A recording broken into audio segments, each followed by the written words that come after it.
Olá para você que já está assistindo o programa Rota Livre, ao vivo para 196 países, através do Sul TV, canal 160, e também da RBT TV, canal 15, aqui na Serra Gaúcha. Nos acompanhe também pelo nosso canal do YouTube, nos siga, curta os vídeos e deixe seus comentários. Na nossa ficha técnica hoje nós temos Eduardo Azevedo, Flávio Mota e Távio Esteves. A Poa Streaming TV é uma emissora do Grupo F Brasil. Fabiano Brasil é o nosso diretor-geral. E baixe o app Poa Streaming na sua TV. O nosso programa sempre é inédito nas sextas-feiras, às 20 horas, e as reprises de segunda a sexta, às 16. Os nossos apoiadores são Shopping Total, presente em todos os momentos. Ambientalize Locadora, ambientes inesquecíveis para o seu evento. Home 7200, tudo para a sua casa.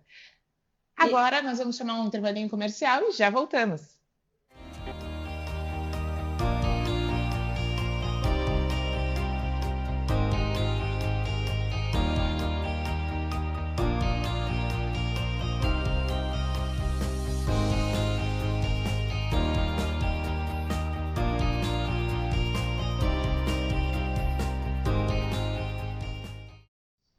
Hoje a nossa Rota Livre é por diversos países. Ele já viajou por mais de 44 países e a gente ainda tem uma pessoa viajante morando pelo mundo afora. Hoje um dos nossos convidados é o professor e empresário Cristiano Van Gorcon e a nômade digital Bianca Troncoso, que também vão estar aqui falando com a gente, viajantes, conhecedores do mundo. Mas com absoluta certeza eles têm viagens fora do padrão para contar para a gente, não é mesmo, Amanda? E esse programa está incrível, vocês fiquem aí então conosco acompanhando. Bom, voltamos aqui e o Cris, nosso queridíssimo professor, empresário, viajante, já conheceu mais de 44 países e 300 cidades. Vamos saber mais sobre essa história do Cris e do Memória Viajante, o blog dele, da esposa Aline e da filha Sofia. Bom, então, Cris, começa contando para a gente onde surgiu a ideia, então, do Memória Viajante.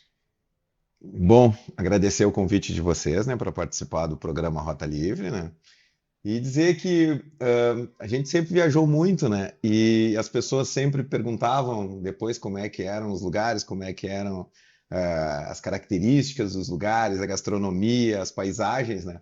Isso fez com que a gente começasse a pensar em publicar algumas dessas nossas viagens, né? E tudo começou pelo Facebook, lá pelos idos de 2014, né? E posteriormente a gente criou um blog.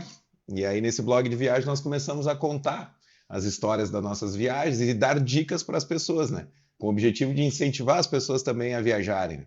E aí, logo em seguida, surgiu o Instagram, né? E são aí as principais redes que a gente acabou utilizando, né? E que ainda hoje utiliza bastante para poder divulgar, né? E para poder mostrar para as pessoas os lugares fantásticos que a gente tem pelo mundo, né? Com certeza, eu conheço Memória desde que foi fundado. Sim, foi verdade. Realmente uma situação faz mais de 10 anos, meu Deus do céu. Mas, de qualquer forma, qual é a missão principal e o que vocês hoje fazem como blog, enfim, redes? Né, o Memória Viajante, então, ele surge, né, como um blog, né, com dicas, né, e a partir de 2016 nasce a nossa pequena, né, nasce a Sofia, né, e aí nós começamos também a ampliar essas dicas para viagens com famílias, né? Para viagem com crianças, né? E dentro desse contexto, a gente faz a nossa primeira viagem que foge um pouquinho do padrão tradicional, né? Isso acontece em janeiro de 2018, né? A Sofia tinha 1 ano e 3 meses e nós fizemos a nossa primeira viagem de motorhome, né? Então, foi uma viagem por Portugal, né? Nós optamos por fazer esta viagem pelo norte de Portugal, uma primeira viagem com poucos dias, 10 dias apenas, né? Mas ali ocorreu um encantamento por esse tipo de viagem, né? E a partir dali a gente começou a viajar muitas outras vezes de motorhome, né? Como ela não é uma viagem que seja comum de ser feita, né? Muitas pessoas começaram a nos seguir e começaram a nos perguntar como é que era esse tipo de viagem, né? Inclusive, te convidaram para vir em programas de TV como o nosso, né? Também, né? E aí, então, eu estou aqui hoje para falar um pouquinho sobre esse tipo de viagem, Quando a né? Sofia trouxe a ideia de trazer o Cristiano e falar sobre viagem de motorhome, eu disse, nossa, isso é muito incrível, é a cara do programa, né? Com certeza. Mas de Sim. motorhome são 8 países que vocês viajaram. Isso, são 8 países, né? Dentro do continente europeu, no caso, né? A gente tem, na verdade, 6 viagens dentro do continente europeu. Nós temos uma dentro do Brasil, que a gente fez durante o período da pandemia, né? Onde as fronteiras estavam fechadas, né? Então a gente conseguiu fazer uma viagem pela Serra Gaúcha e Serra Catarinense, né? Então a gente conseguiu fazer uma viagem dentro do Brasil. E a mais recente que a gente fez esse ano, em janeiro, nós fizemos pela Flórida, ali no sul dos Estados Unidos, né? E qual de todos os destinos que vocês já viajaram foi o mais desafiador de motorhome ou não também? O mais desafiador, eu creio que tenha sido o sul da Espanha, onde a gente fez ali os Pueblos Blancos ali, né? Uma região onde tem uma serra bem, bem interessante. A gente sabia que ia ser desafiadora, são esses lugares mesmo aí, né? E ali a gente acabou pegando uma serra onde a estrada era toda de terra, né? E só passava um carro e a gente na beira do penhasco, e aquela serra não acabava nunca. A gente sabia que seria interessante, mas não sabia que seria tão assustadora, né? Então eu acredito que ali tenha sido, né, a mais desafiadora de todas, né? Eu quero trazer uma pergunta assim, como leiga mesmo, né? Vocês saem de avião aqui do Brasil, vão até Isso. lá e lá vocês locam o motorhome? Como funciona? Uma das características, né, que a gente sempre coloca para os nossos seguidores, para os nossos clientes, né, o motorhome ele é uma espécie de viagem que ele combina muito com cidades menores, né? Por quê? Porque o legal do motorhome é cada dia tu dormir em uma cidade diferente, né? No outro dia tu acordar, tomar um café com uma bela paisagem e já arrumar as coisas e seguir para uma outra viagem, né? Que não, para uma outra cidade onde não tenha muito mais que 100, 150 quilômetros, onde tu já chega na cidade, tu conheça ela e ali então tu faça o teu pernoite e no outro dia tu já saia, né? As cidades grandes elas acabam dificultando nesse sentido porque tu acaba ficando mais dias nela. E ao mesmo tempo, as cidades grandes elas são mais movimentadas e aí os lugares para tu conseguir parar um motorhome já é mais difícil, né? Os lugares para tu pernoitar também fica mais difícil e aí tu tem que deixar o motorhome num lugar mais distante, né, para poder visitar as cidades grandes. Então a gente sempre diz, né, a cidade que tu vai chegar, né, fica uns 3, 4 dias nela, conhece bem, se tu vai chegar por Madrid, se tu vai chegar por Lisboa, e a partir dali então tu pega o motorhome, né, para poder fazer o interior desses países que são fantásticos, né, que é aquela coisa que muitas vezes a gente, né, não conhece muito, né, e que acaba caindo em cada cidade fantástica, né, pelo caminho, digamos assim. E para viajar de motorhome, com certeza deve ser uma dúvida dos outros telespectadores também, quem está nos assistindo. Eu sei que era uma dúvida minha que já foi tirada pelo Memória Viajante. Quais são as documentações que são necessárias? Você pode ter uma carteira de motorista normal? Como é que funciona? A carteira normal, a carteira B, né, a carteira nacional de habilitação AB, né, bem tranquila, mesmo que a gente usa para dirigir os nossos automóveis, né? E a gente orienta sempre o pessoal a fazer a PID, né, que é a Permissão Internacional para Dirigir, né, que possibilita que tu possa dirigir em qualquer país do mundo, né? Ela tem a mesma validade da tua carteira de motorista e tu vai usar ela que é tipo uma carteira internacional de motorista, né? Então, mas tem países, né, na Europa, os Estados Unidos que não exigem, né? Mas a gente, né, como a Europa, a maior parte dos países que tu vai acabar passando fazem parte da União Europeia, né? Então tu acaba transitando muitas vezes de um país para o outro, né? E tem algum país que exige e outro que não, então a gente sempre diz, faz, que é melhor, né? É algo que vai ser bem, bem proveitoso. Com certeza. Mas Na Costa Luca Vistos, a nossa patrocinadora do evento, eu também sempre falo para os clientes que tem que fazer uma pesquisa completa dos documentos que são necessários, mas de qualquer forma, a gente tem que garantir que a pessoa saiba o que ela está precisando. Quando a gente busca assessoria especializada, assim, bem específica, sempre é útil. Desculpa. Vamos lá. Não, eu tinha uma outra pergunta aqui que está fora do nosso script aqui, mas em relação ao custo-benefício, comparando tu locar um motorhome com tu locar um carro e pernoitar em pousadas, hotéis. O que mais compensa? Vai depender muito da época, né, do período em que tu vai fazer esta viagem, né? Na baixa temporada hoje tu consegue locar um veículo para 4 pessoas, né, um motorhome para 4 pessoas em torno de 110, 120 euros em algumas cidades europeias ali, né? E o que que tu tem aí? Tu tem, no caso, a tua casa, né? Que tu vai estar andando com ela, né? Tu vai ter um local para fazer o teu pernoite, tu vai ter um local para fazer a tua própria comida, né? O teu café da manhã, a tua janta.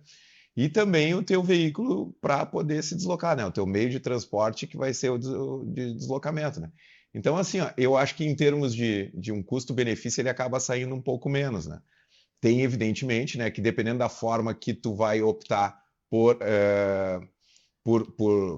por parar, se vai ser num camping, se vai ser numa área de motorhome privada, ou se vai ser num local onde é livre, onde tu não tenha que pagar nada, né? Então, tudo isso também é importante, né, saber aí colocar nos custos finais, né? A gente está vendo algumas fotinhos da Sofia, de vocês por aí andando pela Europa e outros países, muito Esse, provavelmente viajando de motorhome também, né? Isso, essas viagens todas foram feitas de motorhome, né? E isso é legal, né? Então, como eu disse para vocês, né, a primeira viagem que a gente fez, né, foi por causa da Sofia, né? E a gente acredita muito que seja uma modalidade muito legal para criança, né? Por quê? Quais são as facilidades que o motorhome vai trazer, né? Para tu conseguir visitar várias cidades, muitas vezes tu tem que ficar fazendo check-in e check-out de hotel, né? Em hotel. E vendo aqueles horários em que o hotel vai disponibilizar o check-in, aquele horário que o hotel vai querer fazer o check-out, tu tem que arrumar as malas, né? E desfazer mala e arrumar mala, né? E isso tudo, né, se perde um tempo que muitas vezes tu poderia estar visitando. E o motorhome te traz essa otimização no sentido de que tu vai entrar no motorhome, tu vai guardar as tuas coisas ali nos armários todos, né, nos guarda-roupas, e tu vai colocar a tua bagagem lá embaixo, lá no porta-mala, e a partir dali tu só vai ver de novo essa mala no final da viagem, né? Sim. Então as tuas coisas vão estar sempre ali, né? Tu arruma ali direitinho de manhã cedo, com destino, com o objetivo de ir para um outro destino, e tu vai curtindo.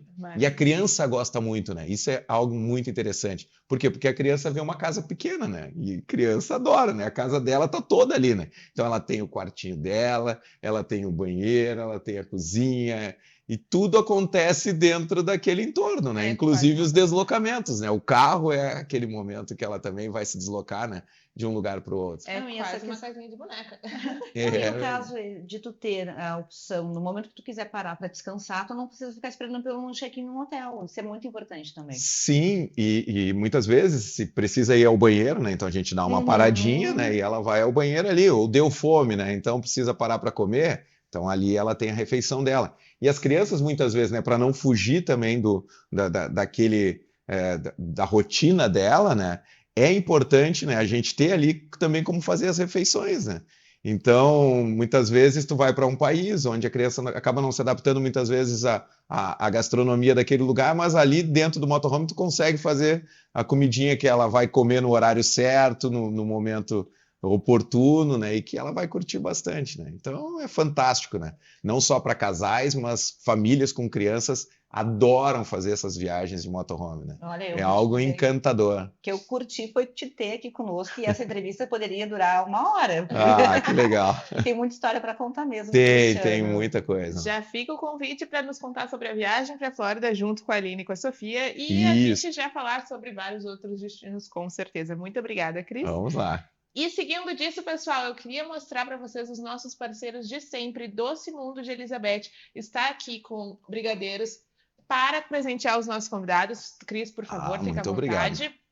Esses são brigadeiros gourmet do ateliê Doce Mundo de Elizabeth, que faz delícias, né? Não tem explicação. A gente sempre gosta de falar que a gastronomia é justamente o que faz as nossas viagens acontecerem, ficarem mais felizes. Então, os doces sempre são uma possibilidade e eles estão com pacotes específicos para o Dia dos Namorados que vocês já podem conferir. E o legal também é que o doce tem aquela relação afetiva, né? E aí, como tem também em relação às viagens, por isso que Mundo Doce de Elizabeth são nossos parceiros aqui no Rota Livre. Bom, agora a gente continua então. Nossa próxima convidada vem aí, mas antes dela, vocês vão assistir a super dica do casal Viajando pelo Vinho. Então assiste aí. Olá, somos o casal do Viajando pelo Vinho. Estamos juntos há mais de 20 anos e ao longo desse tempo, o vinho passou a fazer cada vez mais parte do nosso tempo livre. Começamos a tomar vinho na cozinha com meu pai e nunca mais paramos. Para mim caiu como uma luva, porque eu sou celíaca e por mais que eu gostasse de cerveja, me fazia mal. Então, com a descoberta da doença, nunca mais larguei o vinho. Com o passar dos anos, começamos a frequentar eventos de vinhos, jantares harmonizados, feiras, cursos, e quando vimos, estávamos programando nosso roteiro de viagem para incluir vinícolas. E daí isso é um caminho sem volta. Agora, mesmo quando queremos ir para algum lugar diferente, ainda damos um jeito de envolver o vinho de alguma forma na viagem. E então, chegamos no tema do programa de hoje.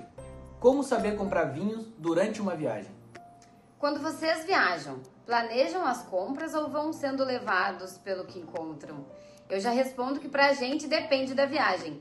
Mas vamos ao que interessa. Quando você chega em um destino novo, como decide qual vinho vai comprar?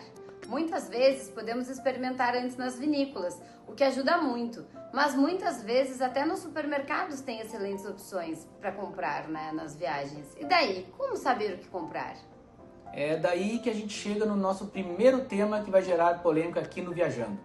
O uso ou não dos aplicativos de vinhos. Nós utilizamos e vamos explicar como e por quê. Muita gente do mundo do vinho torce o nariz para quem fala que utiliza esses aplicativos. Mas quem faz isso não entende como ele funciona ou usa errado mesmo. Para quem não conhece, vou explicar como são esses apps. Você pesquisa o rótulo ou o nome do vinho e encontra a descrição dele e uma nota média dos usuários. E é aí que está a polêmica, porque gosto é gosto. Vai ter alguém que pode amar algo que você detesta. Mas por isso não é essa informação que você deve se orientar. É no percentual de compatibilidade com o seu gosto. Exato. Eu, por exemplo, já avaliei uns 3.000 vinhos no Vivino. Imagina se o algoritmo dele já não entendeu perfeitamente o que é que eu vou gostar ou não. É claro que sim. O Telmo, nosso amigo, que já ficou no top 10 de usuários no Brasil, já avaliou 12.000 vinhos. O Vivino deve saber até mais do que ele o que ele vai gostar. E além disso, o aplicativo vale muito como memória, uma biblioteca de vinhos, para você lembrar o que provou ao longo dos anos. É legal de vendo também como o paladar vai mudando ao longo desses anos. E também para comparar como o vinho evolui em garrafa e quando você toma em anos distintos um vinho de uma mesma safra. Tá, mas e agora? O que você, que ainda não tem o seu paladar entendido pelos aplicativos, o que pode fazer em uma viagem quando quiser trazer vinhos? Ou mesmo quando vai a uma loja para comprar um vinho para um jantar? Vou agora então parafrasear o amigo Adolfo Lona, grande enólogo argentino radicado em Porto Alegre há muitos anos. Comprem, arrisquem, não adianta comprar o vinho que é o dito o melhor vinho, é o paladar de cada um. Então arrisquem, comprem, bebam sem preconceitos, sem ficar com eu só bebo vinho nacional, eu só bebo Merlot, eu só bebo vinho internacional. E sem preconceitos de preços também, porque existem vinhos excelentes a preços acessíveis. Testa e depois nos conta nos comentários como foi sua experiência com os aplicativos e se está acertando na hora da compra. Isso aí, deixa aqui no YouTube ou lá no Instagram do Viajando pelo Vinho ou no Instagram do Rota Livre. Aguardo vocês no próximo Rota.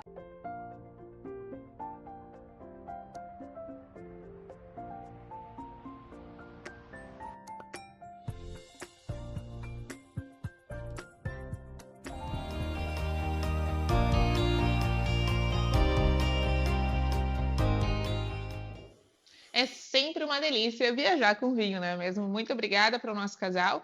E agora a nossa próxima entrevistada é uma nômade digital. Vocês já ouviram falar desse termo? Na telinha, diretamente da Itália, a Bianca Troncoso. Muito obrigada, Bianca. Seja muito bem-vinda, Bianca, ao Rota Livre. Que bacana. Tudo Oi, bem menina. contigo? Tudo ótimo com vocês. Prazer estar aqui com vocês conversando sobre esse tema. Temos muito pelo tu ter aceito o nosso convite aí diretamente da Itália, né? Mas eu vou começar te enchendo de perguntas aqui. Fala pra gente o que é ser uma nômade digital e como tu te tornou uma. Maravilha. Bom, o nômade digital ele é uma pessoa que ela trabalha enquanto ela tem a liberdade de viajar pelo mundo. Então, você tendo um celular, um computador e Wi-Fi, você trabalha de onde quiser, né? Então, é um tipo de vida realmente atrelado a viagens, né? E qual foi a maior dificuldade, maior satisfação de se tornar um nômade digital? A gente consegue imaginar que só dizendo que você viaja pelo mundo já deve ser uma super satisfação, mas com certeza deve ter várias outras vantagens, né? Nos conta mais um pouquinho. Olha, assim, em relação a vantagens, eu acredito que é ter contato com outras culturas, fazer conexões. A gente conhece muitas pessoas durante essas viagens. Também aprender novos idiomas foi um dos principais motivos para mim quando eu comecei a ser nômade, foi realmente ter contato com essas culturas, aprender mais do espanhol, do inglês. Se eu for resumir, eu acredito que as maiores vantagens, satisfações é ter o conhecimento, né, que a gente tem quando a gente está viajando e também essas conexões. Mas quando a gente fala um pouquinho de dificuldade, que acontece também, né, algumas durante o caminho, eu acredito que seja a saudade da casa, da família, dos amigos, às vezes perder algumas datas importantes, aniversários, casamentos, mas as vantagens, na minha opinião, elas compensam mais do que algumas das renúncias. Bianca, com o trabalho que tu exerce, como tu vai te adaptando com essas viagens e também a questão do fuso horário? Então, eu sou empreendedora, né? Hoje eu tenho uma agência de marketing digital, ela é chamada Rinascitar, e a gente atende diversas empresas que querem crescer no ambiente online. E a gente presta serviços como tráfego pago, gestão de rede social, a gente faz site, lojas virtuais, um trabalho bem consultivo mirando performance, só que ele é 100% remoto. Então, a gente tem pessoas trabalhando aqui junto comigo na Rinascitar, todas elas de diferentes lugares do Brasil, das suas casas. Então, tem essa questão dessa flexibilidade que o trabalho remoto permite. Mesmo com o fuso, né? Por exemplo, agora eu estou na Itália, são 5 horas de diferença, eu consigo adaptar bastante a minha agenda. Parte legal é que na parte da manhã eu tenho um tempo livre, se eu comparo com o horário do Brasil, então eu consigo aproveitar a parte da manhã aqui para conhecer museus, a cidade, almoçar num lugar diferente, em algum parque. Então, isso ajuda bastante, né, a ter esse aproveitamento do meu dia em relação às minhas viagens. Mas, geralmente, de segunda a sexta, eu trabalho bastante aí, porque além da Rinastar, eu também tenho uma outra empresa que eu estou fundando agora, que vai ser uma escola de profissões digitais também, chamada Nomadiando, para permitir as pessoas viverem assim, né, trabalhando de onde elas quiserem e viajando aí pelo mundo. Mas é realmente assim, uma questão de adaptar a rotina, dependendo dos lugares. O fuso não atrapalha tanto, de fato, né? Para mim tem sido algo tranquilo e que ajuda a exercer o meu trabalho aí no dia a dia. E finais de semana eu aproveito para conhecer mais as cidades, viajar perto da onde eu me estabeleço. Geralmente eu fico um mês em cada país que eu visito, então dá para conhecer bastante coisa durante esse período. E, Bianca, sabendo que o nomadismo digital é um estilo de vida muito diferente, você considera hoje que ele é para todos? Porque eu sei que algumas pessoas talvez tivessem dificuldade de aceitar essa vida em vários lugares, né? Olha, é uma pergunta até assim, se a gente for parar para pensar, eu não sei se é para todos, porque depende se a pessoa está disponível para tal, né? Vão ter renúncias de algumas coisas, igual até já mencionei, né? Por exemplo, a saudade de casa, dos amigos, perder determinados eventos que às vezes é importante. E tem pessoas que preferem estabilidade, né? Então, ter um lugar fixo para chamar de lar, e tá tudo bem, né? Cada um tem sua preferência, sua personalidade. Mas eu sei que tem muitas pessoas que têm vontade realmente de viver esse tipo de vida, mas tem um medo. Só que assim, o que eu gosto de dizer é que do outro lado do medo existe um mundo muito maior do que a gente imagina, e viver do nomadismo é algo que realmente te faz viver experiências únicas, mas talvez não seja para todos por conta desses pontos que eu mencionei. Tem a última pergunta aqui para ti. Conta pra gente qual é o país que tu visitou que realmente se tornou um destino inesquecível. Olha, eu gostei muito de visitar o Peru. Foi um lugar incrível. Eu não conheci só Lima, também fui para Cusco, fui para outras cidades também lá do entorno, cidades menores. A cultura do Peru é incrível, a comida é excelente, mas tiveram vários lugares que me tocaram de formas distintas. Mas o que está mais assim no meu coração é o Peru, e também gostei muito de conhecer a Espanha, que eu estava até 2 semaninhas atrás. Bianca, viajar realmente é mágico, né? É transformador. A gente consegue ver algumas das suas fotos, cada uma mais incrível que a outra, já dá vontade de conhecer o mundo junto contigo. Bom, para acompanhar a Bianca pelas redes sociais e De qualquer jeito, já fica aí o convite para te contar mais sobre o teu novo empreendimento nos próximos possíveis episódios do Poa Streaming TV aqui do Rota Livre. Muito obrigada pela tua participação diretamente da Itália. A gente sabe que o fuso horário é diferente, então muito, muito obrigada mesmo. Eu que agradeço, meninas. Obrigada. A gente está falando de redes sociais, né, Sofia? A gente tem que contar que o nosso Instagram é Rota Livre TV. Tô decorando ainda que ele é novinho, né? Rota Livre TV. Lá vocês podem acompanhar também quem serão os nossos convidados e também os cortes dos vídeos dos programas que a gente está fazendo aqui no Poa. Além disso, por favor, nos enviem as suas fotos de viagem. A gente vai botar elas no ar aqui. Quase todos os programas, porque hoje, em especial, a gente tem o teaser do lançamento do Rota Livre TV para mostrar para vocês, feito pela Dream Films Oficial. Foi um vídeo incrível, mostrando essa noite mágica que foi aqui em Porto Alegre, receber todos os nossos queridos amigos convidados para o lançamento oficial do Rota Livre TV. Muito obrigada, pessoal, muito obrigada pela noite. Ficamos aí com o nosso vídeo do teaser do lançamento do Rota Livre e até o próximo episódio. É isso aí, sigam a gente e continuem acompanhando Rota Livre TV.